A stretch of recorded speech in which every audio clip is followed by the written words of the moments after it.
மயிலாடுதுறை மாவட்டம் செம்பனார் கோவிலில் உள்ள புகழ்வாய்ந்த கண்டியன்குளம் ஸ்ரீ மாரியம்மன் கோவில் உள்ளது. வேண்டுவோருக்கு வேண்டுதலை நிறைவேற்றித் தரும் இக்கோவிலின் சித்திரை பெருவிழா கடந்த 21ஆம் தேதி காப்பு கட்டுதலுடன் தொடங்கி தினந்தோறும் சுவாமி சிறப்பு அலங்காரத்தில் வீதி உலா காட்சி நடைபெற்று வந்தது. விழாவின் முக்கிய நிகழ்ச்சியான தீமிதி திருவிழா இன்று வெகு விமரிசையாக நடைபெற்றது. இதனையொட்டி வல்லம் கிராமத்திலிருந்து சக்தி கரகம் சிறப்பு பூஜைகள் செய்து காப்பு கட்டி மஞ்சள் உடை உடுத்தி விரதமிருந்த நூற்றுக்கணக்கான பக்தர்கள் ஊர்வலமாக மேளதாள வாத்தியங்கள் முழங்க கோவிலை வந்தடைந்தனர். வழிநெடுகிலும் பொதுமக்கள் தீபாராதனை எடுத்து வழிபாடு செய்தனர்.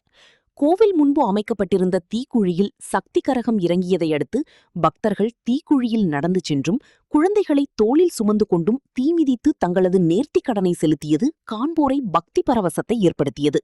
அதனைத் தொடர்ந்து அம்மனுக்கு தீபாராதனை காண்பிக்கப்பட்டது.